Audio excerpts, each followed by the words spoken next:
Okay, hello and welcome back. I know, I said I would do Mass Effect today, but I changed my mind.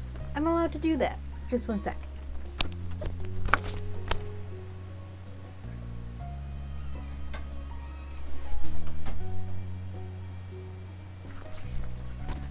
Okay, I'm back. I forgot to close my bedroom door. My disturbed. But yeah, the Baxter DLC came out last week, and I'm like, I can't wait. I can't wait that long. So,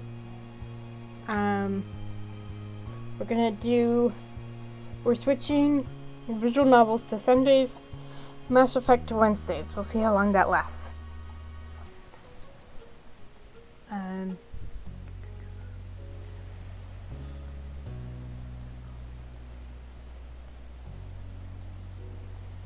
There we go. So, the Baxter DLC, it's like the Derek DLC, except of course you get additional moments with Baxter instead of Derek, and this is during step 3 rather than step 2. So I won't have to take a break and play through step 3. I already did that to kind of lean towards Baxter. And also, if you notice, I didn't play this one because there's a version of that you can play in the Derek DLC. Ta-da! Thank you for purchasing, not Derek, Baxter. Thank you for purchasing Baxter's DLC. Here you can play 5 new moments centered around Baxter. He also has a special epilogue in step 4. To unlock it, you will need to fulfill these conditions. Play through all 5 of Baxter's Step 3 moments. To do so, you must choose to be on Bond or Crush with Baxter in Step 3. Choosing indifferent will lock Baxter's Step 3 moments and epilogue. You must also include Baxter during the Hang moment in Step 3, which can be accessed from both Cove's Step 3 moments and Baxter's. Excuse me. Then you have the option to play Baxter's epilogue during Step 4. You can only have one epilogue per playthrough. Can make a save on the epilogue selection page to reload there and pick another layer. Later, Baxter's DLC can be a friendship or romance story, and we're gonna go with romance because why not? I mean, I deliberately stayed friends with Cove because most people romance him out of the gate, so I wanted to show a different side, a side that people might not have been able to make themselves play. Though off stream, of course, I did play through a route where I did romance Cove, and it was very sweet. So here we have the Hang, and then here we have Hang again. So, and then we have these as well. So, let's go ahead and actually start with this one, and then we'll play the other DLCs. And then, of course, and then Summer Ended, should be pretty obvious.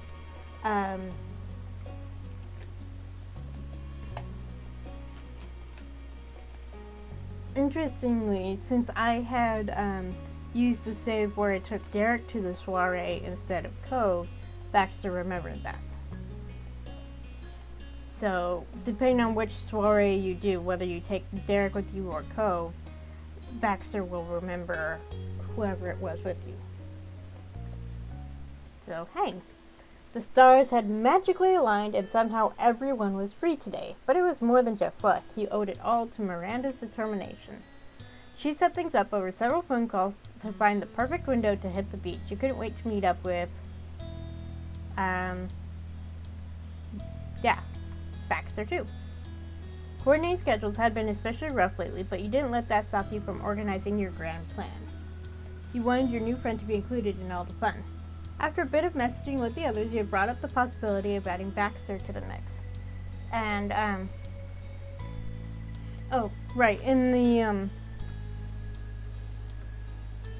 the beginning of DLC, the third step, you have the option of Terry decides to go get Baxter's phone number and you can go with her if you want. So I did. Because that's where we're going here. No one objected to your request, so you and Terry swiftly put his phone number to good use. Baxter had been flattered to be thought of that early in the planning stage. Funnily enough, he'd been the easiest one to account for, despite being far and away the newest guy on the block. Baxter was able to rearrange his schedule to whatever everyone else needed, and you and Terry relayed the remaining details to Cove and Miranda later. Your hopes were high. Almost everyone knew each other to varying degrees, but this would be Miranda and Baxter's first time meeting. And yet, you weren't that worried. Deep down, you had a pretty good feeling that they'd get along once they got to spend a little time together. That was where things stood.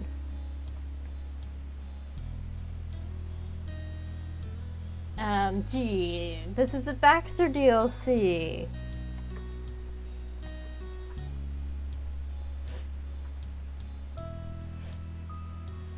The prior evening, Baxter texted you for advice. He had been caught between his options. Should he come to you, or should he hang back and you'd come get him when your friends were ready? You eased his troubles by simply inviting him to your house. You thought it would be nice to hang out with him before the official hangout. Checking the clock, there was a small window to get ready before Baxter arrived. Despite it being well past morning, you were wearing your pajamas. You had known you didn't have anywhere to be until the beach trip and had a lazy start to the day, but still. You had to put a swimsuit on. You knew it was clean and folded in one of your drawers. It was more of a question of which one. As you searched, you couldn't help your mind wandering. Luckily, since you were average height, you only needed to worry about finding the right size when it came to the shape of your body. Oh boy. Right. Dice. Which I already grabbed. I was smart. I grabbed them ahead of time. Well, not smart. I planned ahead. Because I knew this would happen. Or something like this. Okay, I have a D10. So 1, 2, 3, 4, 5, 6, 7, 8, 9, 10. 5. Scrawny. So average height and scrawny. And noticeable muscles, low muscle definition. Your body was soft, your body was delicate. I'm glad the options aren't affected by what you choose. So 1, 2, 3, 4. I have a D4. No. 3. Body was soft. Okay. There's a smooth feel to your build without any hard muscle, even if you flex. You weren't as muscular as you used to be. Your lifestyle had changed since the way it was when you were younger.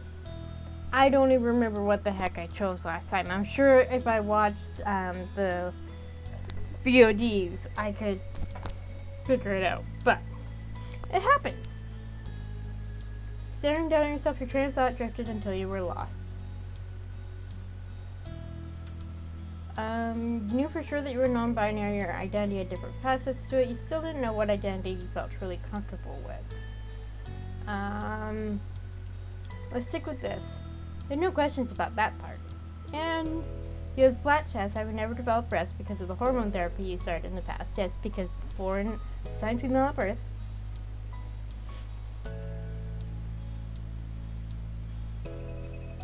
You acted like that for considering options for it. You were okay with how it was, but not so okay that potential changes weren't on your mind. People had a lot of their identity wrapped up in their physical form. It shaped their self-image. True.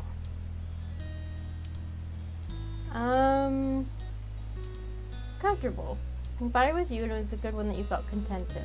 You used to not feel as good when you were younger, but you had since grown into your body. Felt more at home now and less uncomfortable. It wasn't until a steady knock fell against the door that you snapped back into the present reality. Baxter was already here, and you hadn't even changed yet. Breathing deeply, you knew that you couldn't just ignore him. You pivoted towards the door and pulled yourself together. Come in! The knob wiggled, and then the door glided open. Baxter cordially stepped in, catching your eye with an already developed grin. Good afternoon. I must tell you again how touched I am by your thoughtfulness. You didn't have to open your door to me and play host even before our scheduled plans. And truthfully, I'm taking the fact that I'm allowed to be standing here as a fortunate sign. A neighbor at most would have been set aside in the living room if they were welcome into the home in the first place. Yes, well, what a greeting. Hi to you, too. Baxter nodded graciously an inch forward, letting his gaze curiously examine this new space. You noticed his posture relaxing the longer he was there. Charming. I think you have a very charming room. The shade of yellow is nice. Thanks, I like it a lot, too. Yeah, I think I've gone through all the different versions of the room with all the different playthroughs I've done. Baxter shifted his attention back to you directly. For a split second, his gaze flickered down to your outfit and his polite exterior faltered. I apologize. I have to wonder, did I perhaps arrive early? My mistake, truly. Your knee-jerk confusion at that comment quickly melted away. His discretion over your pajamas was appreciated.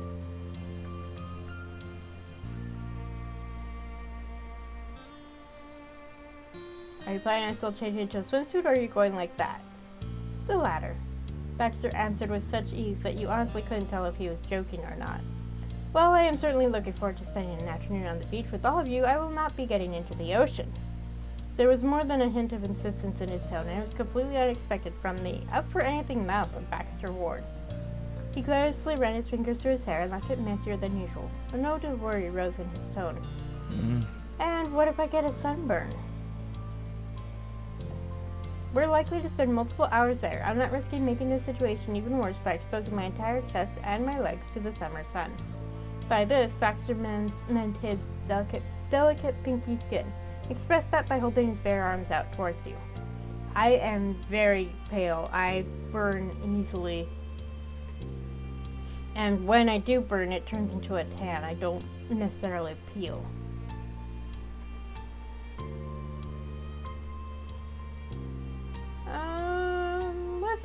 Let's be nice to him about this. Don't worry, I understand why you'd be uncomfortable with that. When you didn't add anything else, Baxter stared at you oddly. He was clearly expecting pushback, but you shrugged instead. Sunburns in summertime of California are no joke. When I was in school, there'd be at least one person who came back from vacation completely fried every year. And he laughed. You watched Baxter settle again. I'm delighted to hear that's something we can agree on. I confess I haven't actually swum in the ocean, at any point or to any degree. Really? Never? Never. That detail was hard to wrap your brain around. Your moms had been taking you to the beach since you were a toddler.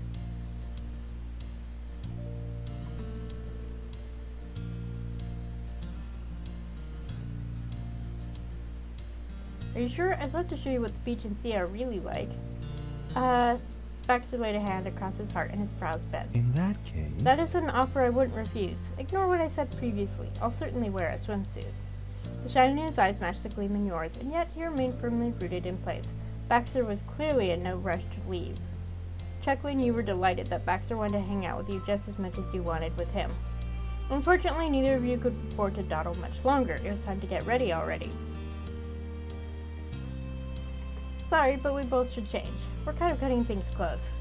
No need to apologize. I should have kept a better eye on the clock. I'll see you soon. I'll gladly go dress myself properly for the occasion. I'll meet you outside in the front of the house. Please, excuse me. And on that note, Baxter sauntered out. Once the door was firmly shut, you raced around the room to get ready.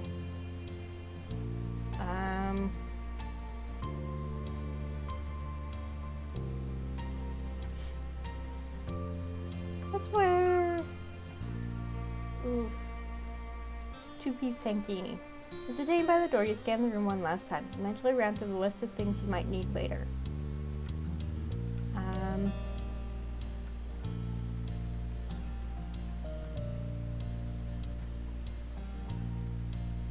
Grab a hat. With that settled, you were officially ready to leave and meet back up with Baxter. Stepping out onto the street, you surmised that Baxter wasn't finished as fast as you. He wasn't there, but that absence didn't mean you were alone. Cove stood outside his house with his eyes glued to his phone. He tapped out a message just before spotting you. Hey! Hey yourself! Across the street, returned his greeting with a cheerful wave. Have you seen Baxter? No. Not yet. The two of you appeared at Baxter's condo, but there was no sign of him. Cove rubbed the back of his neck. I just walked out, and then Terry texted me. Her and Miranda should be here pretty soon. They're mostly on schedule, I hope. Cove smiled bent amusingly. He shrugged. I believe in them. Want to check on Baxter? Nodding, Cove double-checked his phone. Satisfied with what he saw, he slid it back into the pocket of his swim trunks. Cove's fairly neutral attitude on the topic of Baxter didn't escape your notice. He tended to get uncomfortable whenever Baxter surprised or flustered him, but since things were pre-planned and for an event favorable to Cove, he didn't seem bothered. Cool, let's go. Sure. Okay. The The two of you walked unhurried up the street. You hopped up onto the doorstep and rang the bell. A few seconds passed and you shifted your weight on your feet while you waited. But Baxter didn't answer. The pause extended until things reached the point where you felt awkward hovering in front of his shut-up home. Spun towards Cove and he returned your nervous stare with a tight-lipped smile. At least you could take solace in the fact that the mild misery had company. There were only a couple options to pick from. You could either ring the doorbell again, or you could send him a text. Reach for your phone, but a sudden noise through the wood made you stop. Finally, the door cracked open and Baxter peeked through, then swung the door the rest of the way out to reveal another entry of his signature grayscale style. That's pretty good. And he's still wearing something to protect most of his skin.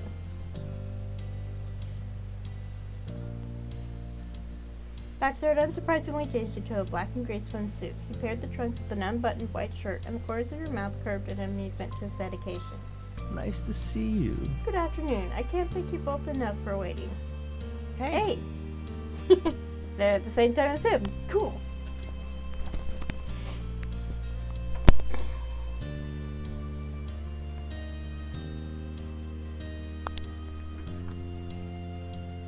Still worried about getting sunburned, huh? Yes.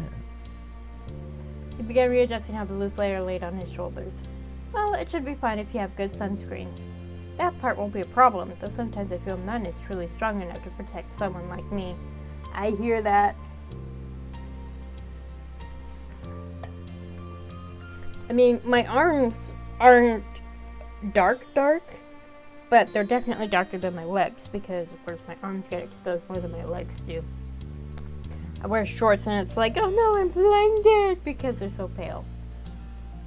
You laughed, but that was his goal with the statement. The atmosphere had become far more laid back. Cove was the one to move things forward.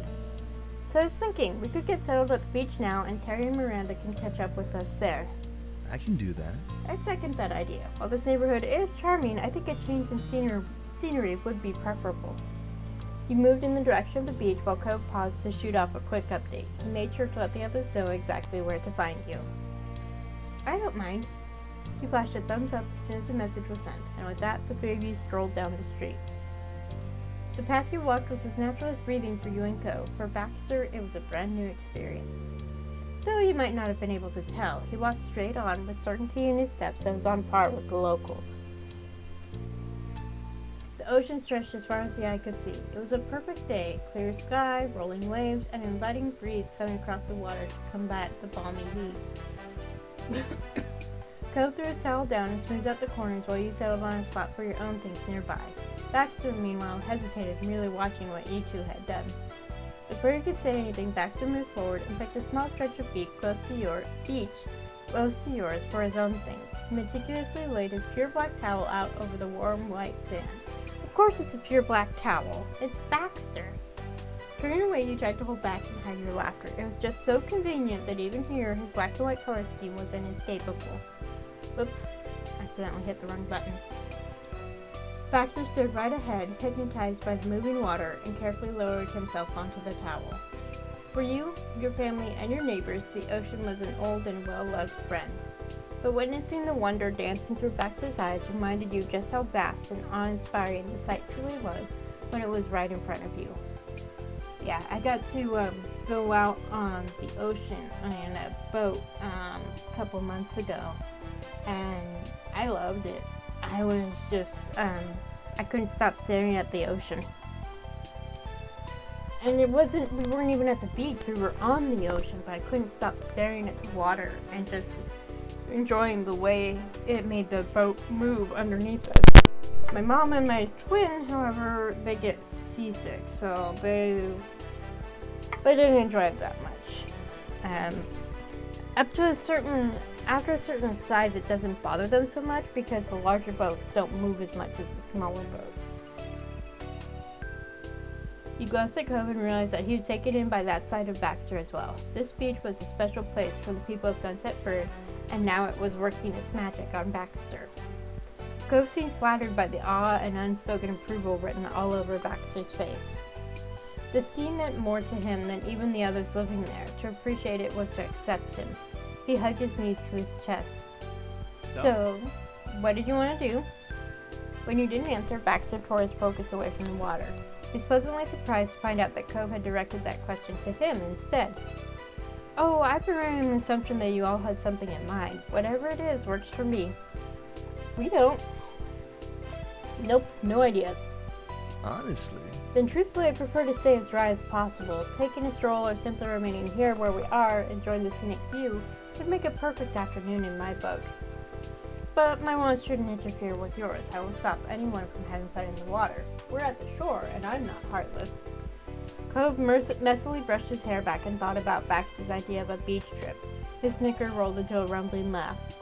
I guess you're not going to make much use of that swimsuit. It's already served me rather well, I think. Between the playful way Baxter's brow arched and his mouth crooked, Cove stopped laughing. He stared back, stunned.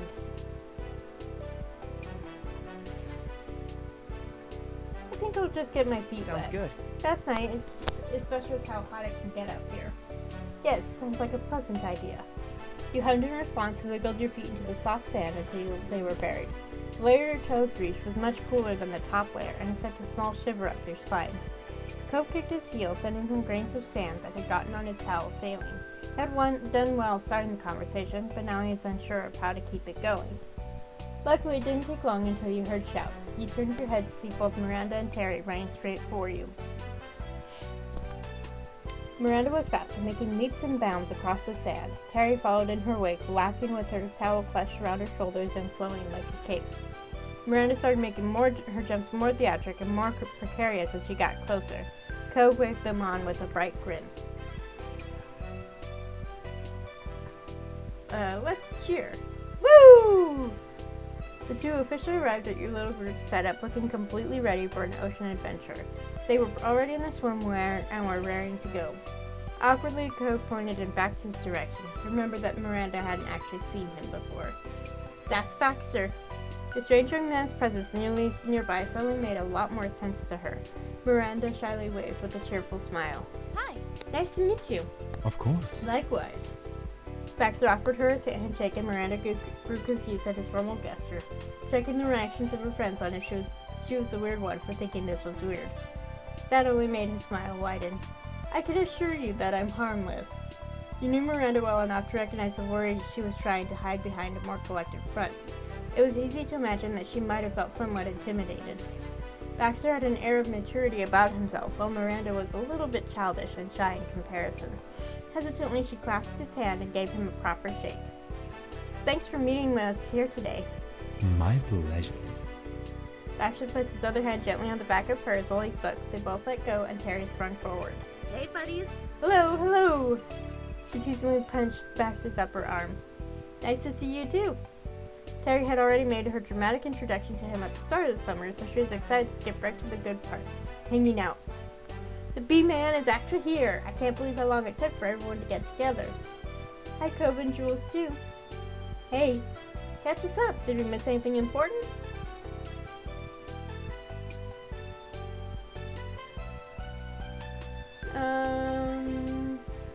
Recap. The monsters were the same as ever for the most part, although they were definitely still adjusting to you being an adult now. Liz had asked you to take pictures of her lace makeup look the other day. There's nothing too dramatic going on right now. Terry nodded along and mentioned a couple things about her own parents. Miranda brought up her family and shared some of the wild things her older brother had done. Terry then started talking about her morning and how she'd almost overslept since she had stayed up too late last night. She bounced on her feet as she spoke. But don't worry about me being tired today. You know I ran on Les Factory at school. There's some people like that. And there's a time when I could have run on Les, and now I can't. I'm exhausted if I don't get enough sleep.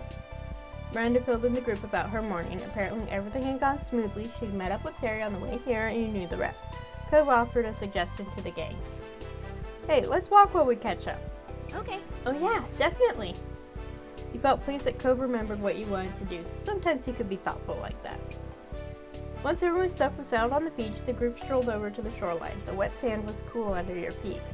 A wave rushed up and covered your ankles in water. You flinched from the suddenness of it, but by the next wave you were acclimated. Took another step forward and sank a little into the ground. Behind you, your footprints were soon smoothed by the waves. Your friends chatted as you all walked together, though Baxter remained at a distance to stay dry. You took turns pointing out cool shells or pieces of sea glass. It was a relaxing jaunt.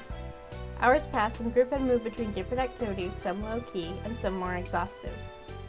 For you it was break time. Baxter agreed. You sat on your towel, sipping at some water, and he rested on his. Friends were hard at work burying Terry's full body under a pile. Miranda used her arms to force up sand around Terry's sides. Cove worked on covering Terry's feet. He took another drink and glanced over at Baxter. He stared at the water, but there was an entirely different feeling radiating from him. Rather than pure awe, there was a level of discomfort marring Baxter's expression. He wondered what was bothering him. Suddenly he turned towards you, but as if he could feel your curiosity prodding at him. He surprised you with a kind smile. There's a reason why I've never gone in the ocean before. Baxter let that hang there and absent-mindedly brushed some sand off his thigh. He hadn't elaborated earlier, and you weren't quite sure if he was going to now. Quickly it became clear that he was carefully choosing his words. The last thing you wanted was to push him. Well, the idea of being fully immersed in the ocean is a bit frightening. It seems endlessly deep and unpredictable, with powerful waves and rapid currents. And there are creatures lurking in there. Some of them are larger than me. It's unfathomable. Fuck, I can't say it. Fathomable. There we go. You don't play with something like that. It's... If I enter the water, I'll never return from it. The ocean will swallow me whole. That's what I think. His smile strained under the weight of his growing nervousness. Baxter had always carried himself so calmly. This genuine vulnerability left you speechless. And then you heard Miranda screech. Your attention immediately switched over to your friends. You registered that Terry had gotten impatient and shifted her legs. The walls Miranda had been meticulously building collapsed into a wet heap of sand. She surveyed the damage critically. We're gonna have to start over on that part. Do you want to give up on this now? No way! The burial must continue. I'll try not to move anymore.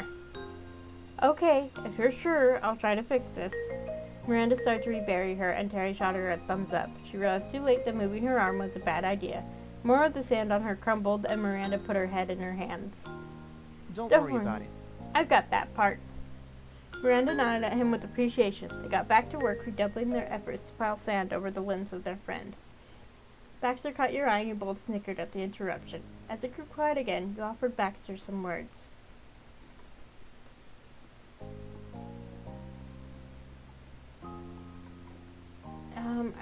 I'm torn between these last two. Because I want to be empathetic, but also, the ocean is a huge part of Jules' life.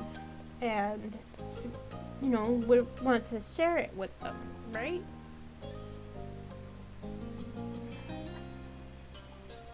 Let's go with this one. This is more understanding and less pushy.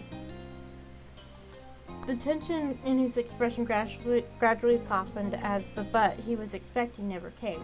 Baxter nervously flicked a few windblown strands of his hair out of his face. To be honest, I was also afraid to admit something like that out loud in a seaside town. The entire reason to come to a place like Sunset Bird is to be here by the ocean, is it not? I mean, well, I guess. You shook your head until a smirk pulled the laugh out of you. People pay high prices to have all this within walking distance. I doubt many of them are scared of it. But didn't your parents pick Sunset Bird for you? That's correct.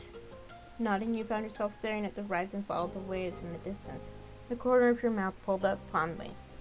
Even if you're not as enthusiastic about the beach as the other tourists here, you can still appreciate the ocean on your own terms, like what we're doing right now.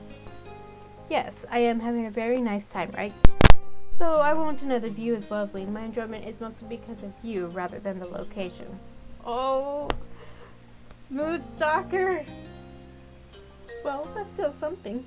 And on that note, you both fell into a relaxing bubble of silence, watching the gleaming sight of the ocean from a safe distance. Oh yeah! Resembling the Kool-Aid Man, she kicked herself out of the ground with gusto. Sand went flying in all directions, and a terry-shaped imprint was left behind. Miranda yelled again, and they're probably get out of it.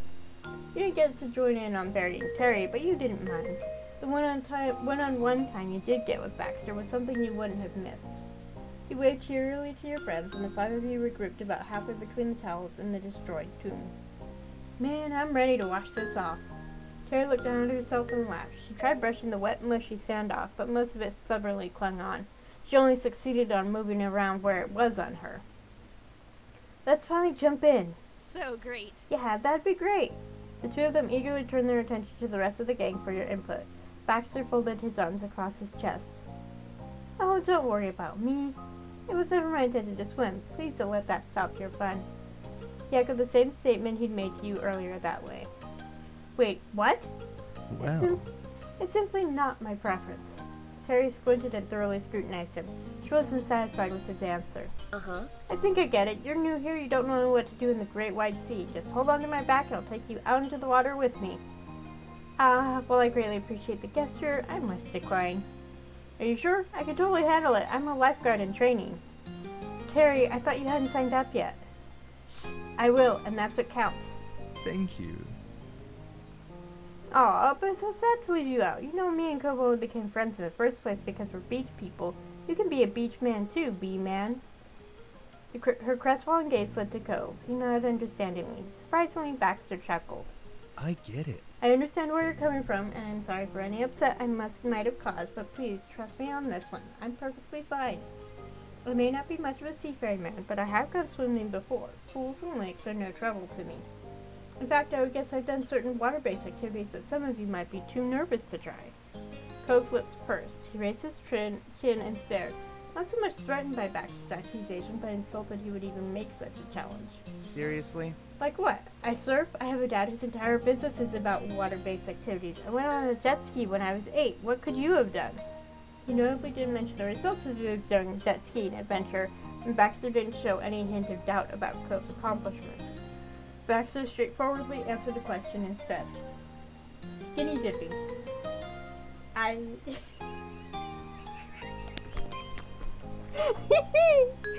Oh boy. Well, that took quite a turn. Cove's jaw dropped. The suggestion left him scandalized and the reddest you'd ever seen him. That doesn't count. So, So you haven't done it then? You might want to, especially since you already enjoy the water. It's rather liberating. Baxter was making an honest recommendation. You could tell it wasn't his intention to come across mocking Cove's lack of experience there. However, Cove was still completely thrown. That suggestion of Baxter's was even worse than implying he was more confident in the water than Cove. The silent beat was broken by Miranda's embarrassed attempt to stifle her giggles with the palm of her hand. Her cheeks had grown flushed, and you knew it would be a while until she was confident enough to even dare to make eye contact with Baxter again. Terry, meanwhile, gave Baxter an impressed nod, and then instantly lost all composure. She fell into a boisterous fit of laughter, holding tightly onto her own stomach.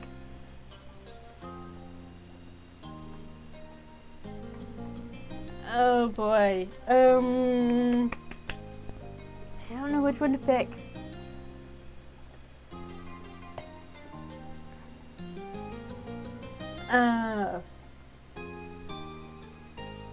Let's go with the muse.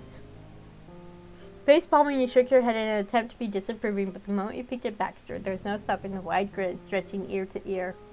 Of course he'd been skinny dipping, and of course he was dropping that fact without hesitation in front of 4 people he hardly knew. is that fine? Did I say something wrong? The playful note in his voice told you everything you needed to know. Baxter was fully aware and enjoying the bit of chaos he unleashed on the group. You exhaled deeply and did not comment. No one else said anything on the topic of Baxter's skinny dipping adventures either. Back to the drawing board on what to do next. After a while, the gang mutually decided it was best to go do something that was not water-based. The 5 of you continued to have a good time. You went on a shell hunt. Miranda managed to find the biggest while you found the most colorful. Cove caught a tiny crab. You did a bit of everything. There were impromptu games, just soaking up each other's company. However, after a while, you all had run out of water. Drinkable water, anyway. Yeah, ocean water. Salty, not drinkable. You decided that you'd head to Cove's house or yours. Things were gathered and you started to cheerfully walk up the road. What next? I don't have anywhere to go, so it could be whatever. Yeah? Same. I guess we could keep hanging out. Terry snorted and readjusted her grip on her things. Don't sound too sure there, Cove. By this point, you could see your house. It hadn't taken you long to make the trip. The conversation continued with everyone throwing out suggestions. Are people hungry? She looked from face to face in an inspection. Cove and Miranda shrugged in concert. Baxter didn't react. No one was overly opposed to it. However, you weren't really starving. It wasn't quite mealtime.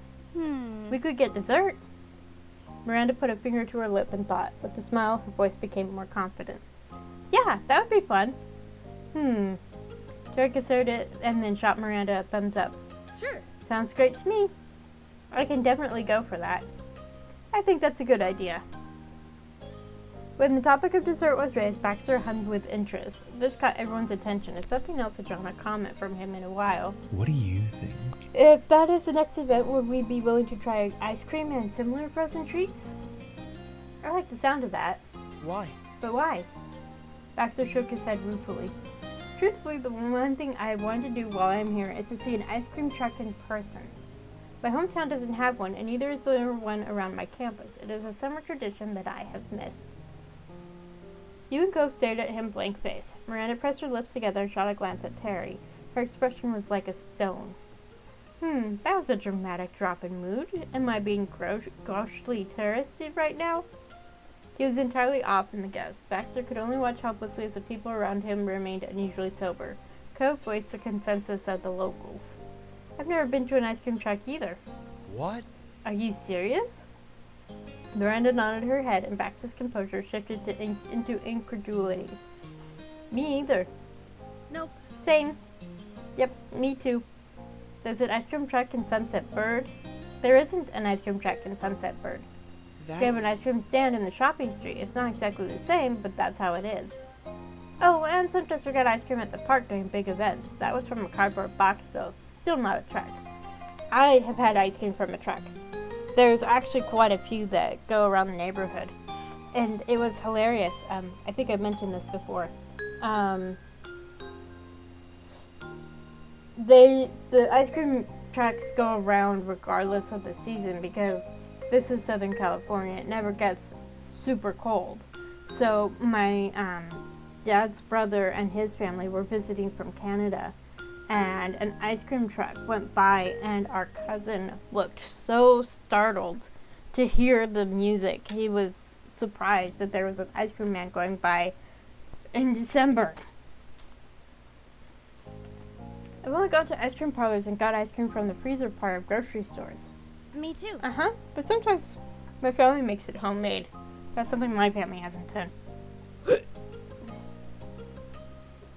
Excuse me. We are more than happy to buy ice cream. Baxter grinned, for once on the same ground as his new companions. I've normally only eaten it at restaurants after a meal. I never realized that ice cream trucks were so rare. Unexpectedly, Cobb was the first to agree with Baxter. He narrowed his eyes and spoke firmly.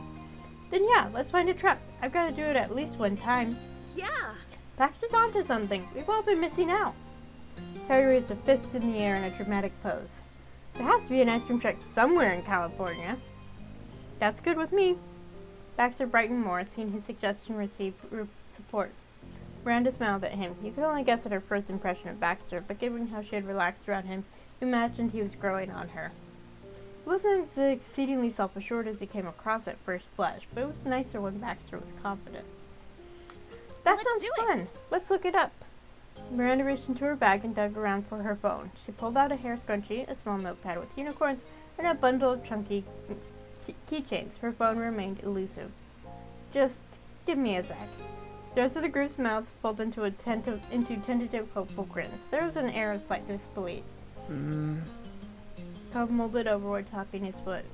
Wherever it is, we're gonna have to drive to get there.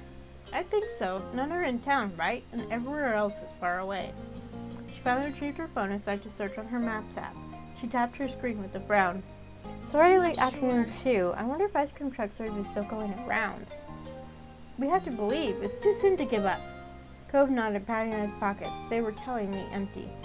I'll get my keys. It's No doable. need. Allow me. I asked to do this. It's only fair that I be the one to cover transportation. Besides, it's a rental. We may as well make the most of it while I have it. All right.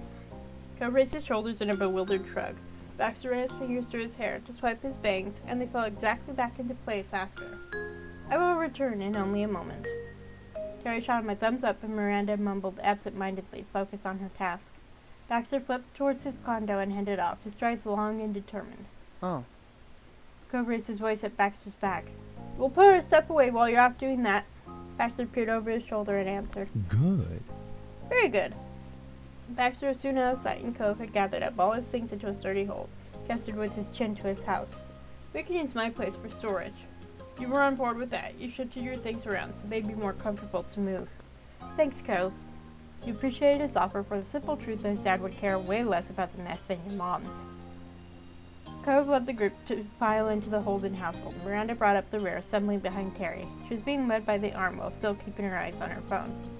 Sandy towels were dropped in a heap on the living room, one after the other. No one wasted even a second with organization, taking cues from Cove's rush. "I need a minute. Gonna grab a shirt." Darted down the hall, his steps loud on the hard floor. "Oh.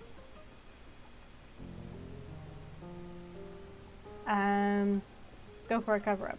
"I'll be right back." "No problem." He bounded out the door and straight across the street. And careful to not track too much debris into your house, he dashed to your room at a breakneck pace. He threw on the cover-up and rejoined the others. They were already standing outside Cove's house again. Baxter's shiny black vehicle idled on the street nearby.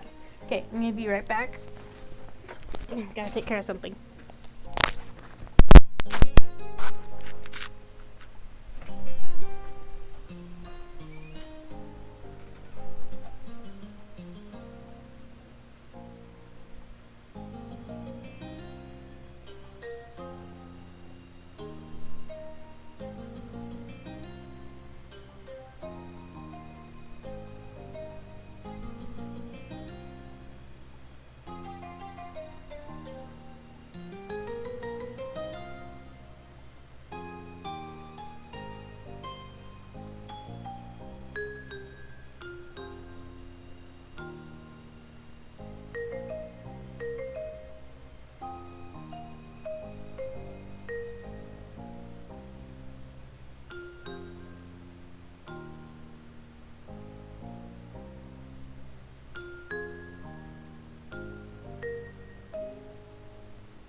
Okay, I'm back. Alright. This may be one of those sessions where I only get through one moment. Cole went for a seat in the back without consideration. He was not going to be in the front. But you would. With you going in the passenger seat, Miranda and Terry followed Cove. Hello. "Welcome to my car, friends. Do we know where we're going?"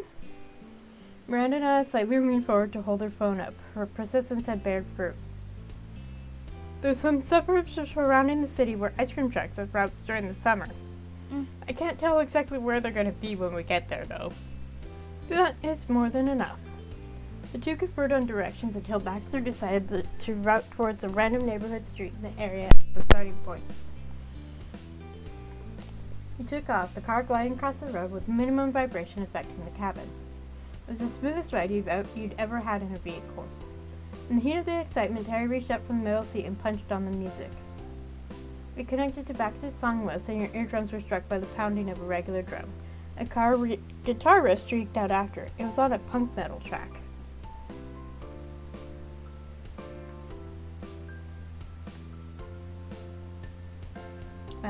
Let's just lean back. That was your kind of music. Who knew it was his? As the drive continued, the music brought an almost surreal feel to the trip. The shredding guitars and shouted lyrics were a weird contrast to your goal of finding an ice cream truck. It inserted the humorous mental picture of an ice cream truck playing screaming punk metal instead of twinkling tunes to summon children for icy treats. Zipping through the length of Sunset Bird in no time, you flew past the now leaving sign. Past that, the car zoomed down the open road while Miranda attempted to dig up more details on the elusive ice cream trucks. Do they have socials? Maybe someone tagged them in a pic or they're live tweeting. Huh? Why would an ice cream truck be on Twitter? And I can't even find out their hours for sure. I believe in you. Minutes added up, as did the miles. The city got closer, but the shadows closed in faster. The sun glinted from behind distant skyscrapers. Calling it late afternoon was being generous. It was evening. Unspoken tension began to form. The odds of an ice cream truck being active dropped with every passing second. Miranda continued the search, and Baxter kept driving. As planned, he turned off the highway and followed the streets into the heart of the suburbs. He rolled through the neighborhoods aimlessly until... Yes! Miranda beamed and shoved her phone up to the front. You found one? There's a truck that's still open and nearby. It was on Facebook. I think if we go down their route, we'll find it at some point. No way. Amazing! Never Yeah, heard of who that. uses Facebook? People who want ice cream. Let's go! Please direct me. I can't read the post. First, take a left at this next stop sign. Baxter clicked off the music to focus on Miranda's words. He also opened his window. Terry and Co followed Baxter's lead, but Terry could get further and pushed her head out the window as far as the seatbelt would let her, hands cupped around her ears. Co would lean further out when he saw even kind of truck-shaped. Everyone had their ears and eyes wide open for any sign. If an ice cream truck was somewhere in the area, they weren't going to miss it. It took a second to locate the correct button on the door. It was as sleek and unobtrusive as the rest of the machine, and that made it tricky to see when you didn't know where to look. Press it down until the glass beside you completely disappeared. At such a slow pace, the wind coming through whipped at your hair gently, pleasantly. Much less nicely, a fine dust blew in from the street. Squinted against the dirt and the sun. It had sunk low enough to be perpendicular with your eye line. Still no truck to be seen. The houses you passed seemed older, probably built decades ago. Some had colorful lawn decorations and well-kept flower gardens. Others were nothing but green grass. That sounds familiar, because I'm basically in a suburb myself.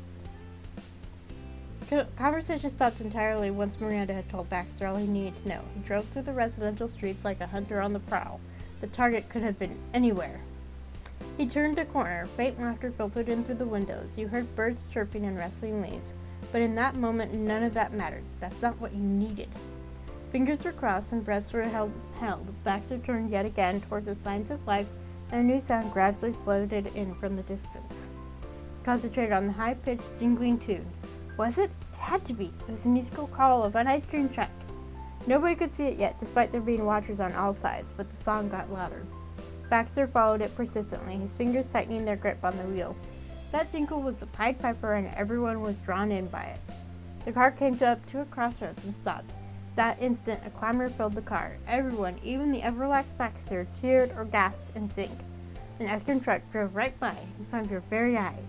It was technically white, but covered with so many brightly colored pictures, the original paint was more of an accent.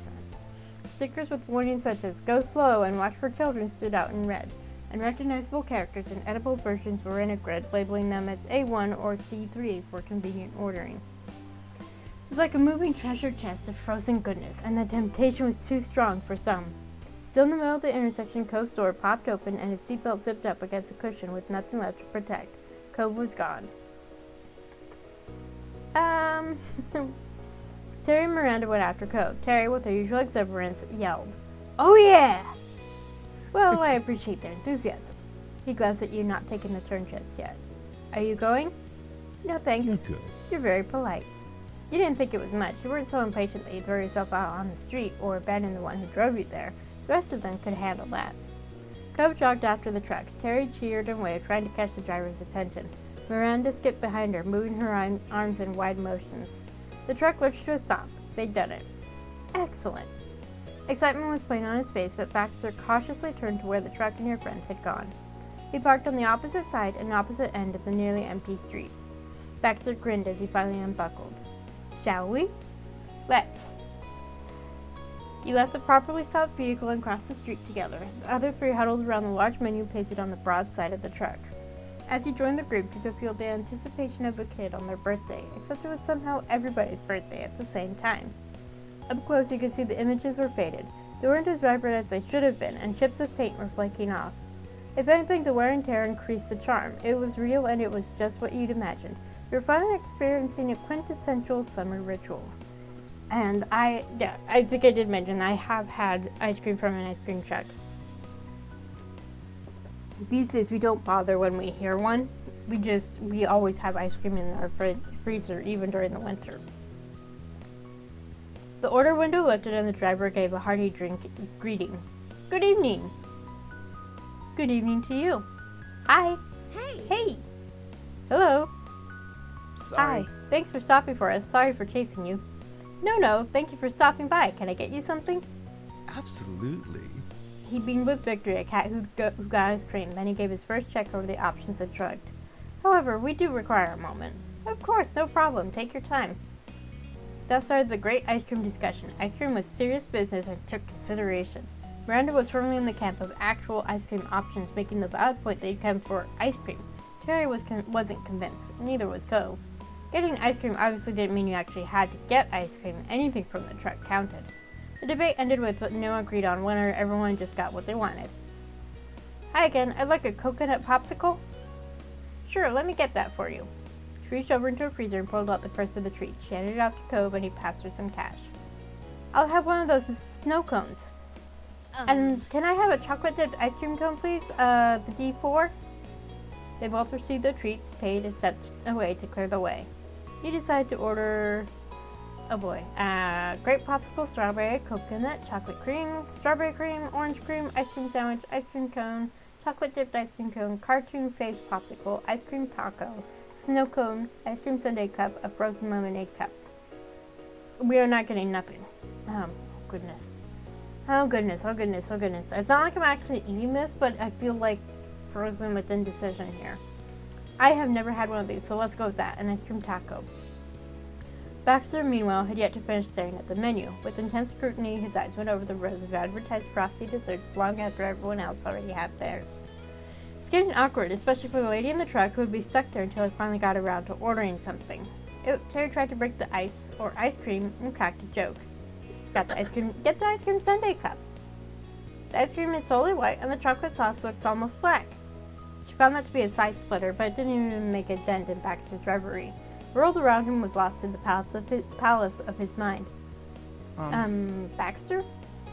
Still no reaction. A new strategy was needed. Terry stuck a hand in right in front of his face, cutting him off when the picture was taking all his attention. He blinked and the spell of those tantalizing treats was broken. I'm sorry. Is something the matter? That's what we wanted to ask. You've been quiet for a while. Yes, I have been. Baxter put a hand to his chin and popped his hip out to one side. The focus that had been so centered on the track was now set upon the rest of you. With that pose in his already eccentric style, Baxter looked like a side character in a cartoony mystery game, one who was definitely not the criminal, but still needed to be cross-examined for important details. My problem is this. I'm unsure if I should get a dessert that's to my usual taste. If I do, I'd be certain to enjoy what comes from the ice cream truck. That would be nice. But on the other hand, this may happen only once. Perhaps it'd be more rewarding to get something new, an option that would be challenging to find in a common store.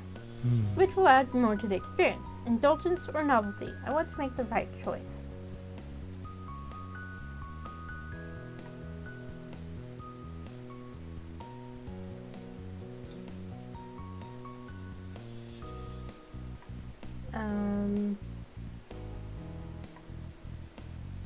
Yeah.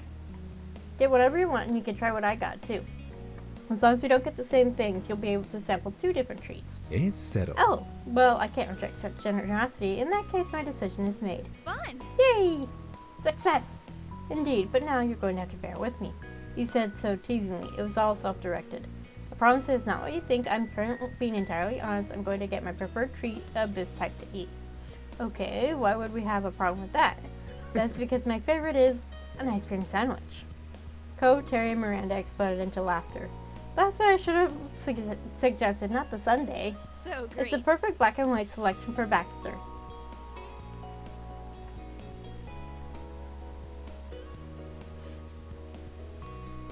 That's a good one, Baxter. Baxter ran his hand across his face, his smile sweeping into a grin at the same time. It's obvious he knew exactly what he was doing. Far from being bothered by your laughter, it seemed like that was what he was aiming for all along. You know, I cannot deny that I originally tried them because of the colors, and had been picked out for me because they assumed I'd appreciate having a black and white dessert, which I did. But they are the tastiest type of simple ice cream treat to me. It's simply a coincidence, or perhaps it was meant to be. If you insist, monsieur, I believe you. Go get your sandwich. Baxter approached the truck determinedly and leaned against the counter. He spoke briefly to the patient ice cream lady, then money was exchanged. In return, he got his prize. The coveted ice cream truck treat was finally in his hand. After one more thanks to your crowd, the ice cream sales lady shut the side window, then the truck slowly began to move. Your friends shouted and waved and gave grand farewells, wishing her well on her journey, bringing treats to young and old.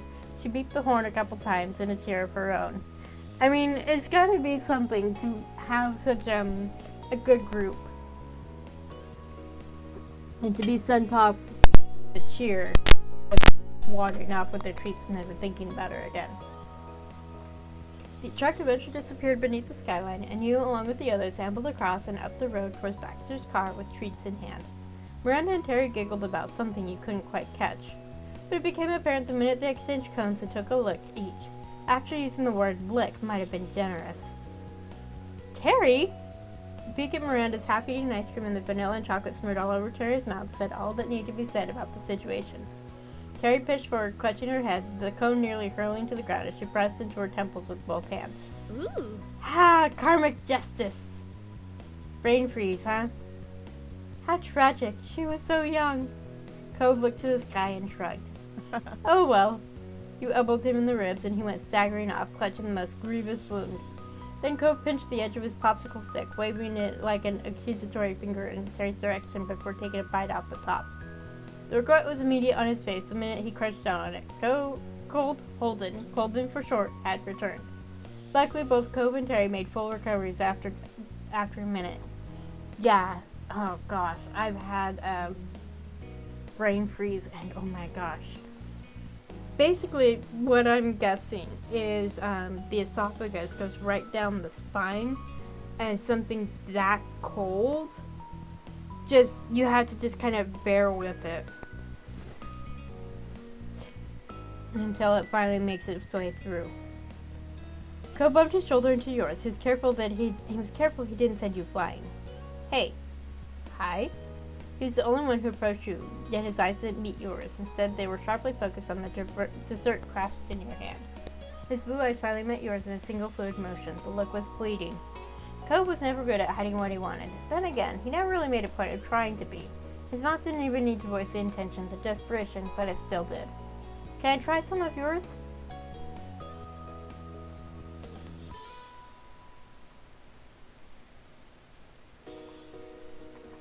Yeah, you can try, and so can everyone.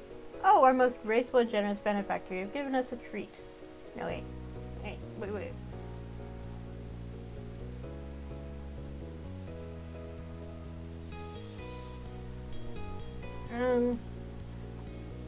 Yeah, let's stick with that.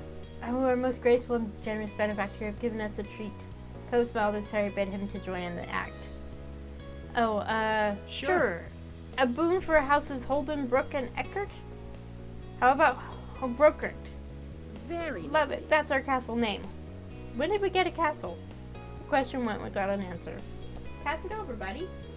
Miranda nibbled at her cone through chuckles as Terry took an enthusiastic taste of your treat and followed that with an approving nod.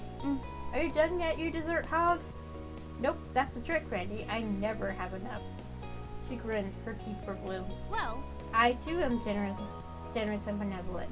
Randy did a mock curtsy, holding her cone up to you like it was a fancy goblet. Please do me the great honor of a taste test. It was a quick enough exchange, met with Miranda's queenly approval after you had a selection of her ice cream yourself. You can try mine. I don't need any. Really? Oh, are you sure? It wasn't like him to deny a treat, but it also wasn't like him to take something without paying it back in spades either. Not since you were little kids, anyway. Fidgeted uncomfortably, nails scraped against the thin wood of his popsicle stick. I wouldn't have offered it if I wasn't sure. Your reassurance set him at ease again and gratefully took your ice cream taco in hand to sample himself. A number of reactions shifted through his features. Curiosity at first, intrigue, confusion, before finally settling on something neutral. Good? Once he had his fill, he passed it back and made an okay gesture with his now free hand. Thanks, Jules. The others continued chatting as you clocked that there was a notably absent figure from the party. It was your fifth and newest addition to the group, who also happened to be the one who drove you guys here and made the plan in the first place, Baxter.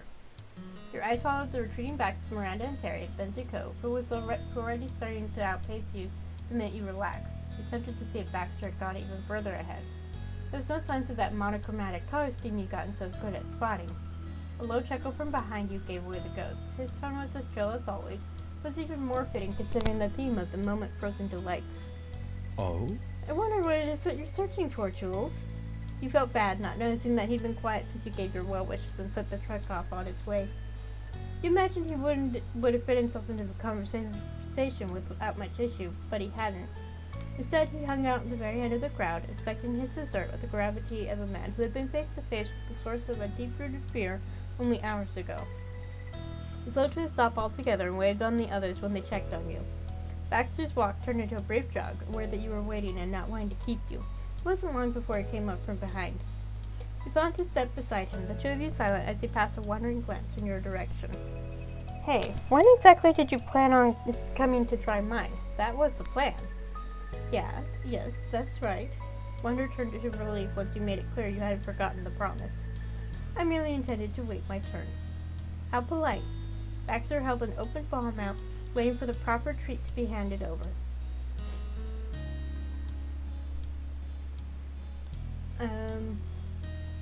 He clearly wants to hold it himself, so we'll go with that. Took it gratefully. Baxter turned the treat side to side, searching for a good angle to approach before settling and just biting it. Baxter was silent as he considered the taste. He returned it to you, still contemplating. Then, when it was off his hands, he gave his review. You're good. It was interesting. You were too kind, Jules. I love it. Would you care to try mine? It is delicious. Yes, please. It was messy to snack a bite when the cookie part of the sandwich crumbled to dust after your teeth made contact. The ice cream nearly dropped as you fought to get both in your mouth. Baxter broke out in an easy laughter. He reeled a stack of napkins from his pocket, offered you a couple for your troubles, and returned the rest. You know you're the only one sensible enough to have taken napkins? Accepting the paper wipe, he scrubbed the sticky residue off your face. I'm wearing white, Jules. Of course I would. This is true. But when I wear white, I rarely remember napkins, and always manage to make a mess. It's more like half white, the other half is black, and that still doesn't mean you need 200 napkins.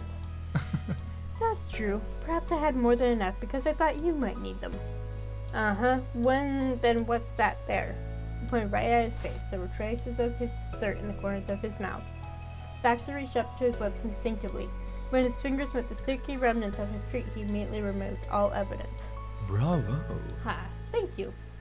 What are friends for? He stood straighter. The words put him less at ease instead of being reassuring. Not to mention, Baxter wasn't the type to hunch to begin with, so he was trying to fix something that wasn't an issue. Thank you. I suppose they're exactly for times like this. Thank you. Hey, buddies. Terry waved, her snow cone on high as she called out to the both of you. When did the others get to the car? All right, we're coming. He called to her before you and Baxter took off up the street.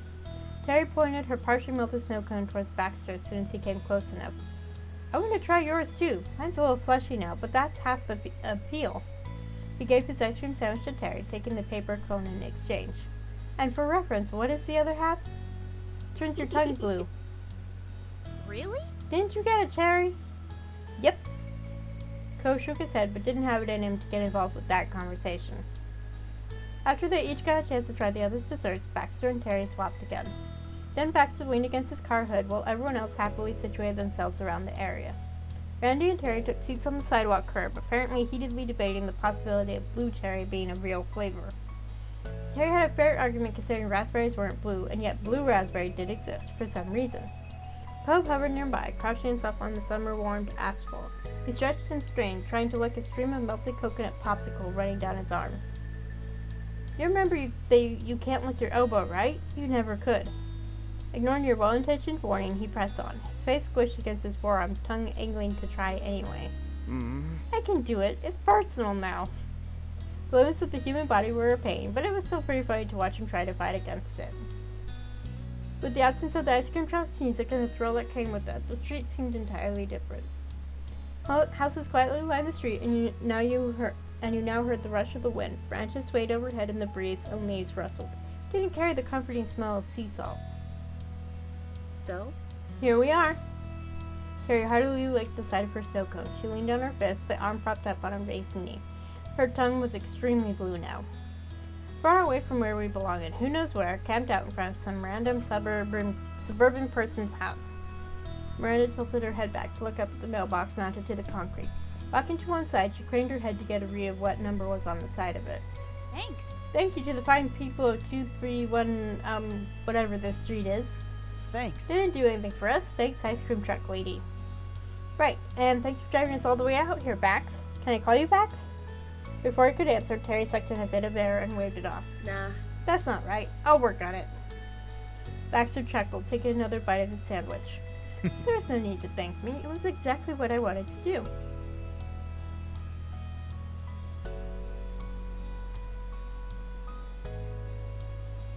It was nice to just enjoy the moment.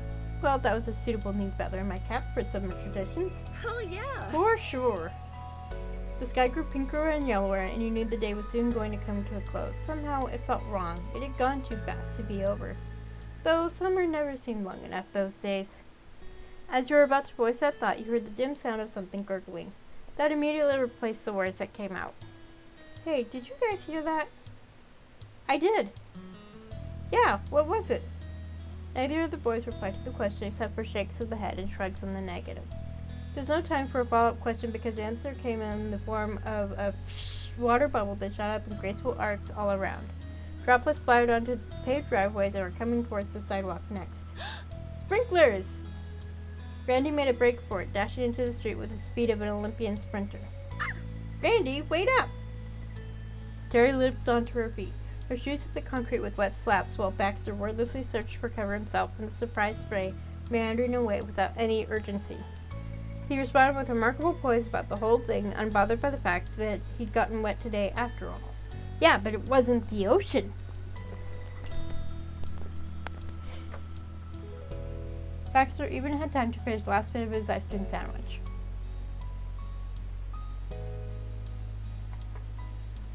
A few straight drops managed to strike you, but you were no worse for the wear. It started so quickly that there was no way to avoid all the damage. But Cove didn't even so much as flinch. He only stood to his full height with his back to the car, popsicle sticks prodding out of his mouth. Glanced over at the others and grinned as he withdrew the stick clean. Oh? How about this water-based activity? We're all still in swimsuits. Exciting. Oh, well, isn't that an interesting proposition? The challenge had been issued and Baxter threw down the gauntlet. Cove's eyes popped open with shock, but it didn't allow the surprise to keep him from moving. He darted off to the lawns. As Baxter came sprinted from behind, looked more like Cove was running away from him rather than into the sprinklers. My snow cone! Terry complained, sticking the paper cone higher in the air as she stayed well and good away from the sprinkler spray. No. It'll melt! Terry had a wetsuit on, but that wasn't going to protect her snow cone by a long shot. Let's do it. Ah, come on, Terry, live a little. In spite of the fact that Miranda had led the charge for cover, she was easily convinced to jump into the fray. Skipping to the sidewalk with her ice cream in tow, she waved the two boys down to stop and wait for her. Terry sidled up to her side, clutching her, honestly, already melted dessert. Her eyes kept going between her much-beloved treat and the sparkling sprinklers, but she seemed to have chosen to preserve the sanctity of the snow cone instead. Here I come! Terry gave you a thumbs up as you abandoned your shoes and went frolicking through the sprinklers with reckless abandon. The temperature of the water was bracing. Odds had been good that it'd be cold, but that was almost on the next level. Did the suburbs put ice in their pipes? Still, you weren't about to regret the decision now.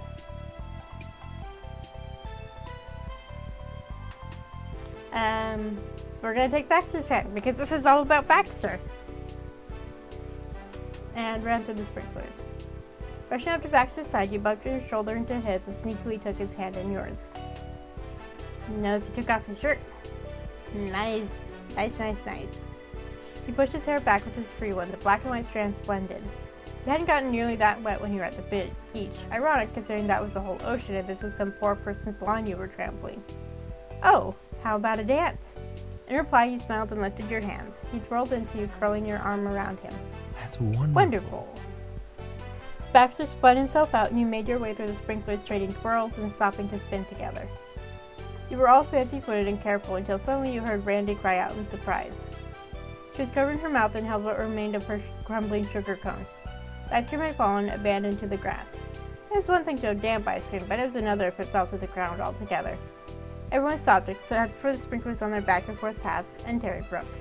Terry breached the wall of water, sliding across the grass until she could get a leg up. On one knee, she lifted her snow cone in offering as if it were the finest bouquet of roses. Randy, will you do me the great honor? Oh! Miranda lit up brighter than any star, giggling as she wiped the last streaks of ice cream from her fingers. She took off her snow cone, dark hair falling forward as she smiled softly at Terry. Terry bounced up from the ground, dusting off what grass had adhered itself to her legs. You know, it was just ice cream. I would have survived. Terry was aghast, her hand at her clavicle before she reached out for the snow cone. All right. I'm taking it back then. Nope, you already gave it to me. Co's eyes met yours as you turned in the direction of the boys, and he smiled, shrugging as if to say he didn't know what to do either. The two were already invested in a new game of keep away until Co stole it right out of their hands, only to be immediately dogpiled by both. He turned to search for Baxter to see if he was going to join the fray, but he was distracted. His attention squarely fixed on Miranda and Terry as they argued about whose snow cone it was and if Co really had a stake in the matter. I see. He hummed, stroking his chin with consideration before brown eyes met yours, and the thoughtful expression gave way to a lax smile. He chuckled, gesturing to them as he gave you a look to ask if this was typical. An answer to which he readily provided a big thumbs up. Hey, nice job. I'm on it. For Randy, anything. Terry beamed in reply, elbowing Cove in the ribs before the sudden hiss of another sprinkler rising from its earthly reminded her of where they were. Randy shotgunned the rest of Terry's snow cone. A champion was born. Terry responded by crushing the paper cone against her forehead to Miranda's delight, but she did get some of the syrup in her eye. And it wasn't long before that interlude was forgotten. Dashing and leaping resumed in earnest. But all good things must come to an end. Eventually the sprinklers retreated into the ground, and all that remained of the celebration was 5 dripping young adults. Boo! I was just getting started. It should have gone longer. Honestly, I think it went on really long for being a bunch of sprinklers. The sun was situated almost perfectly halfway below the horizon. It's probably about time to call it quits for the day. Actually, you were really sure to call it when another breeze swept by and caught on the now soaked and very cold fabric of your clothes. Got something on my shirt. What the heck? Sorry, got distracted. I made a mess, I think. No surprise.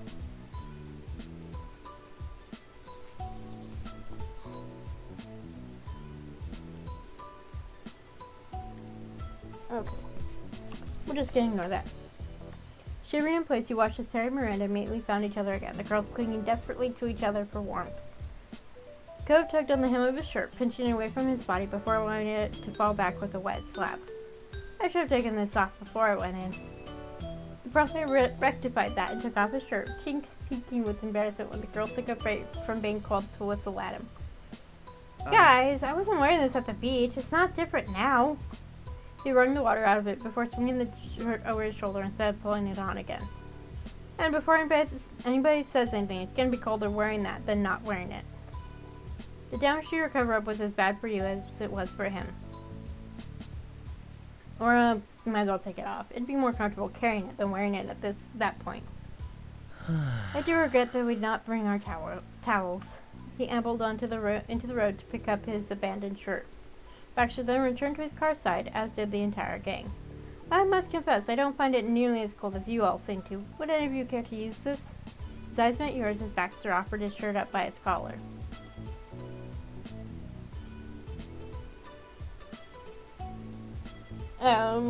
We get to wear his clothes? Yes! Drape his shirt over your shoulders like a blanket. Didn't quite fit quite right, and the fabric was thin, so it soaked up with what water was still on you. But when you pinched the front of it closed, it kept the wind out better, and that was enough. It wasn't immediately obvious at first between the earthy smell of wet grass and damp asphalt, but you picked up on the scent of something heady and floral. That definitely wasn't you, and it sure wasn't this neighborhood or cove or the girls either.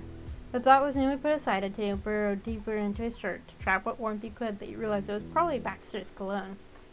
To the side, Terry and Miranda remained linked. Their knees were practically knocking into each other. You couldn't pry them apart with a crowbar if you tried. It had to be effective. All these hints at what's going to happen later on with those two.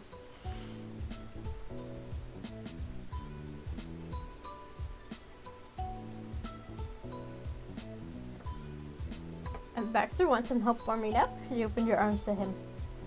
Baxter laughed. He threw up his hands, relenting as he shifted for you to come closer. You made your way over without further fanfare, and he pulled you into a tight hug despite the water on him. He hadn't lied. He was warmer than you would have expected any of the others to be. But you wouldn't exactly pretend that the goosebumps up and down his arms weren't there either. You rested your arms comfortably around his waist. You doubly confirmed the rich scent was his cologne, but you couldn't tell what the smell was exactly. It smelled pleasant, though, and you only noticed it more once you started to think about it. Perfect.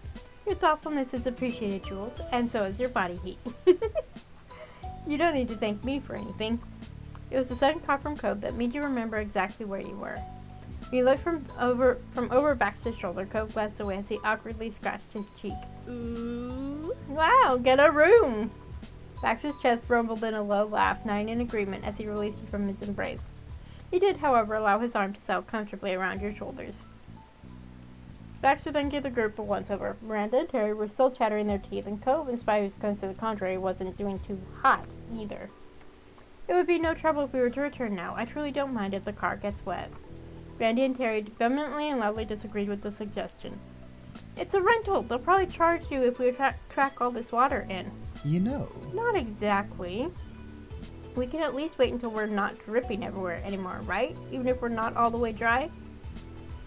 He glanced at the car, then to the others. Baxter already started reaching for the door handle when they disagreed. He allowed his hand to fall to his side. I suppose it would be tragic to ruin leather upholstery. Thank you. It is kind of you to be so considerate. In that case... I'm certain my acquaintance will appreciate it. Terry mouthed acquaintance to Miranda, then over to you, only to be met with equally confused shrugs from both. Coach shook his head until water started flying from his hair. It splattered against the side of the car, already wet from the sprinklers earlier. Hey! Cove! If it's fine with Baxter, then we can stay a while longer. Absolutely. Staying longer didn't mean staying still, though. You and the others walked down the sidewalk, sandals and shoes squelching with residual wetness as you made your way throughout the neighborhood. The neighborhood, but not your neighborhood. It's weird that it doesn't smell like an ocean. Cove's nose crinkled as your head perked up. He smiled as if to confirm that you two had been on the same page the minute he even mentioned it. Oh, yes. I find the scent of lawn clippings rather relaxing, personally. Huh, okay. Your band of five continued to meander past the street side, and Terry narrowly managed to avoid getting her shoes stuck in a gap in the concrete. You know something? I know a lot of somethings. Miranda offered cheekily, grinning from ear to ear as she looked in your direction. Good work, Randy, but I don't know how we got from the beach to here. The very important quest for ice cream, remember? She spotted Baxter on the side with her free arm. He rubbed at the place, and you wondered if it actually hurt him or if that was for the dramatics. Hey! You can add sprinkler rain to your list of water-based summer activities, and since we're talking about your past water exploits, Cove already 10 steps before Terry even asked her question. How'd you end up skinny dipping anyways? Cove dropped his face into his hands, shaking in disbelief, while Miranda started a quiet, "Oh my gosh." Terry would ask that.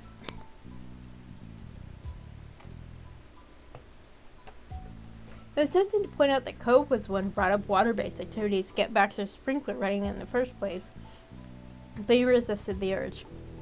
Impressive segue, Terry. What?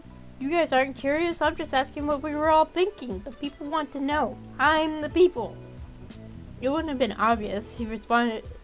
It wouldn't have been obvious he responded at all. If it wasn't for the slight pressure against your shoulder. Baxter gave a half shrug with his free arm.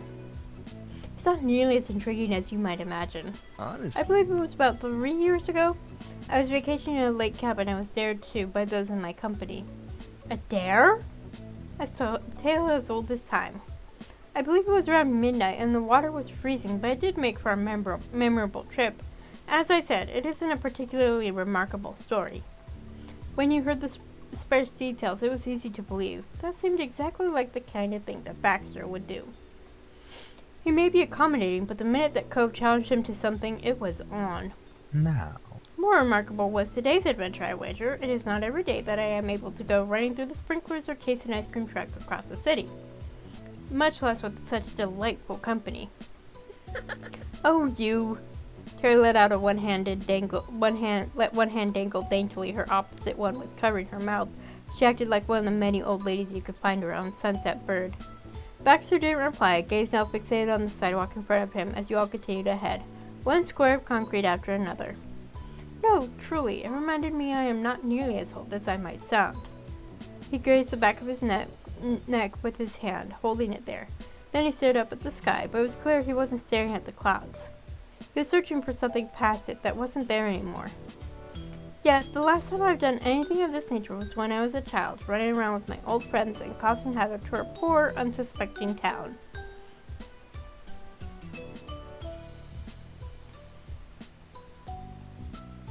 I'm glad you suggested it. Baxter hummed comfortably, allowing the conversation to lapse into silence. The twilight stroll continued until the sky turned dark and the street lamps flickered on. Even as night fell, you thought there might still be a chance to cling to the thread of this day. Everyone was sufficiently dried enough, anyway, to not consider yourselves liabilities. When the vehicle came into view, Cove mumbled, Staying outside in swimsuits until it's nighttime and getting ice cream, it really is like we're kids again. Not just like being kids, but kids on a vacation. Well, Baxter's on vacation, but it's like someone's birthday or the 4th of July. Fireworks! Baxter dropped his keys, startling. Terry suddenly screamed. Sorry. He waved off the apology, kneeling down to pick them up. That was the second time his attempts to open the car had been interrupted. Perhaps the third time would be the charm. What was that about? We can't go home yet. I just remembered there were fireworks today. Cove and Miranda looked at one another before they turned their scrutiny on to Terry. Huh? For what? I think it's to celebrate an opening or something. We probably can't get into the real event, but we can see it with our eyes for free. She made 2 circles with her hands, holding them up to her aforementioned eyes as she advanced closer to Cove, who lightly pushed her back with a hand. It can't stop the public out from seeing explosions in the sky. Seriously? Really? Another last-minute rush trip? Cove sighed, shaking his head in disapproval. Aw, come on, Cove. Don't be a wet blanket. Terry rode him off, likely aware that Cove could not help being wet, turning to face you, Miranda and Baxter, the 3 that stood in the way of her night continuing for an hour or 2 more. So? What about you, Jules, Randy, Baxter? Want to see some fireworks? Terry continued on without waiting for an answer. Isn't today all about summer experiences? What's more summer than fireworks?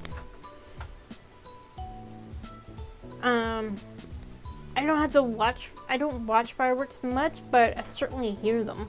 In fact, there was some last night. Technically, it is Memorial Day weekend.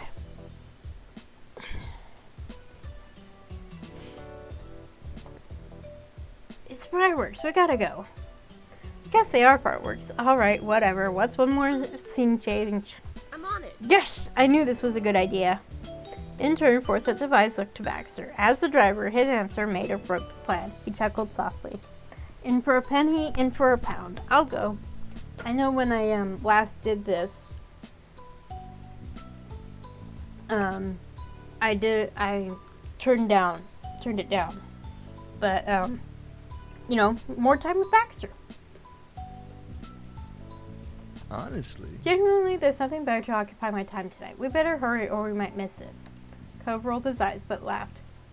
There was no time to lose. The fireworks were sure to start soon. If you didn't want to miss any part of it, that meant you needed to book it now. The gang hurried into the car and were slowly blessed with warmth after Baxter turned on the heater and it began to kick in.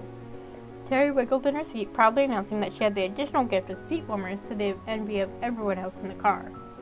However, the goal wasn't to sit there enjoying modern accommodations. It was to get back out of the car as quickly as possible. took a while to get out of the winding streets of the neighborhood, but eventually Baxter reached the freeway and zipped straight to the city. For the second time that day, you were met with the silhouettes of skyscrapers in the near distance, but now they were illuminated by explosive bursts of greens and purples. It's starting! Oh no, are we going to miss it? Baxter's hand rested on the gear shift, digits curling against the handle before he switched into the right lane to exit off the freeway. Wait, the GPS said, no, there's somewhere outside the city that I intended to visit. I believe we could stop by there and catch the show. It's an unblocked viewing area. Oh, yeah. Baxter, you are brilliant. Woo! Pedal to the metal, unless you're already speeding, then don't go any faster. That sounds like Miranda, alright. Cove and you turned towards Miranda, but she was hardly paying attention, her hands covering her cheeks as she cheered Baxter on while simultaneously advocating for traffic safety. Baxter tightened his grip on the wheel, changing a few more lanes before he exited and threaded through another tangle of local streets. Eventually the car rumbled to a stop as the waterside path appeared in the dark. Everyone filed out, one after the other, sprinting from the parking lot. Cove, Miranda, and Terry scrambled up the edge of the path at the water's edge. Baxter stayed in the middle between the start and the end, folding his arms as he hovered behind the crew. His eyes were less fixated on sights unfolding before you than they were focused on the other three. High in the sky and far away, it was the perfect way to watch fireworks, less crowded than it would have been in the city and quieter than it would have been there too. It was kind of funny. You and your crew lived in or around the city almost all your lives, and it was Baxter found this place for you to enjoy. Sometimes it's easier to enjoy things with someone who's ever been there before. Because if you've always been there, then there's always, oh, I could do it later, and you just put it off. But then you want to show off your hometown to someone who's ever been there before, and you suddenly realize there's all sorts of places you've never been before. Tourists did tend to put in the effort to find scenic spots. People who could theoretically see something every day didn't always take the opportunities around them. Ooh! Randy pointed out a golden firework and beamed. Woo! Ah! That's so cool! Terry held up a hand for a high five and Miranda obliged her. Terry whooped and shot you a smile. Hey. What color do you think the next one will be? Without giving Baxter a glance, Cove answered immediately. Green. I knew he was going to say that. It was orange. Baxter chuckled, but wasn't interested in calling Cove out for being wrong. Hmm. Is that your favorite color? Green? That's... It's one of them. I think that's nice. It matches you. Hmm? And yours is black? Is yours black?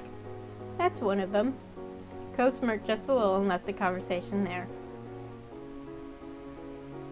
Obviously you're going to stick next to Baxter. That's the whole point of this. Baxter had continued watching the other three before he suddenly turned left. His eyes were on you as soon as you got near. How are you? How do you do, Jules? Enjoying the view? Honestly, I'm freezing. Would you prefer to wait in the car instead? I can turn on the heat again. It's no trouble. Thanks, I'd appreciate that. Huh, no, that's not what I wanted. Nope. I was hoping we could cuddle. Yeah, it's gorgeous. Well, that is no small relief, I will say. The others had taken notice of your absence at the waterfront and had begun migrating the crowd further back. Baxter glanced over his shoulder when he noticed you staring at something behind him. He waved as they jogged to the car's side. What's wrong? Is everything okay? And are you? Miranda's brows knitted together with clear worry. We can head home if you're not. Yeah. It's no problem. They were sweet for worrying, but you shook your head. It wasn't that you were upset, you were just happier where you were. Same as Baxter. I'm alright, don't worry about it. I'll be here. You can watch it where you want to. Is that all right? Well, if you're sure. Still, despite your reassurances, Cove searched your eyes for any answers to the contrary. Do you want me to stay back with you? It's fine, you go with Terry and Miranda. Cove smiled softly before quietly retreating. Yeah, because I want time with Baxter and Cove would get in the way of that. I love Cove, but not that much. Not like that, not here. He stopped to take another look at you on his way to the water's edge, but eventually relented as you waved him on. Baxter picked a good place to watch from. Every point and every angle of view was dazzling. The fireworks sprayed colors across the sky, and for a moment you were holding your breath before whatever came next. No words could adequately describe that anticipation. Try it as Terry might, you could still hear a cheer at every new spectacle. It had been nice and toasty in the car, but since you were outside and not moving, you couldn't help wrapping your arms around yourself, trying to trap the warmth. Baxter tilted closer, but kept enough distance between you to remain polite. His eyes met yours and were listed an invitation, half lifted an arm in case you needed to come closer. There we go. That's what I was hoping for.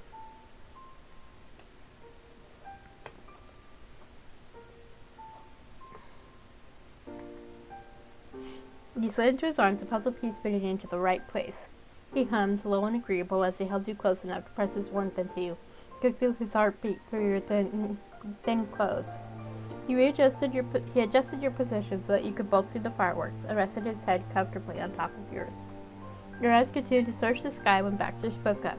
His voice was impossibly quiet in the way that things are when it was important. You're incredible. You look amazing. Do you know that? The fireworks show immediately became unimportant. They might have all fizzled out into nothing as far as you'd been aware.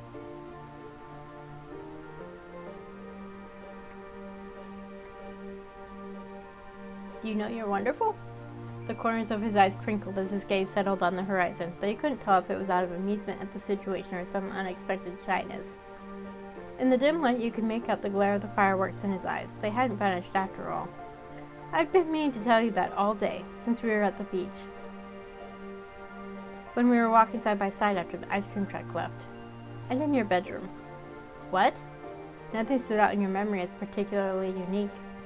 It was so natural the time you spent together, but now that he'd gone and said it, you had to accept the reality that he'd been anticipating this since the very beginning. The whole time, Baxter had been waiting for the opportunity to say something. To be honest, It may surprise you to know I am not adept at picking my words. I care a great deal about what I say, and that it makes a correct impression, yet I am not always successful. My approach is off, really. Fortunately, even I could realize there wasn't the right moment to tell you that. Then we got here, and I thought this was what feels right. I hope I am not wrong after all, but even if I am, the words are true all the same. so charming. So you look amazing. And even after all that, I fear amazing does not adequately express what I think. How regrettable. Cuddle in even closer. He said nothing else as he welcomed the embrace. When you listened for his heartbeat, you heard the thrum of a hummingbird's wings. One explosion of color followed another, and the exuberance of your friends couldn't be measured. You'd seen fireworks before. There weren't anything new. But all those times you'd attended events before, it wasn't anything close to this. You'd nearly missed it, and it wasn't even a show really for you to see. That's what made it special, the effort it took for you to get here, the place you were watching from, and the people that you were watching with. The finale of the fireworks took center stage, dozens scattered across the sky, and the sparks of them descended into the sea below. It was as if they impossibly far away, distant stars, and yet also close enough to reach out and touch them. In the back of your mind, you knew that there would likely never be another day exactly like that one. When it was over, it'd be over forever, and that made it a precious experience. You vowed to hold on to the memories, feelings, and this one single moment for as long as you possibly could.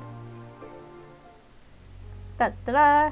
And yeah, don't really have time for more. I didn't want to show what they meant by interest in Baxter. Whoops, that's not what I wanted. Load. Here we go. So this pops up after you meet Baxter at the beginning of step 3. Here you can indicate if you have a crush on him, if you're fond of him, or if you're indifferent. If you pick this one, then you can't play the DLC at all. I mean, that's great if you're like, if your plan is to romance Cove. And then this is the same as when you're interacting with Cove. You can be direct with Baxter, relax with him, or nervous around him and stuff. So, that's it for today. Thank you for joining me. I will be uploading this when I can, and Wednesday I will be playing Mass Effect. I will be getting back to that because I really do want to continue it. So thank you everyone, and I hope you have a great weekend, week, whatever you want to call it, whenever you're watching this. Bye!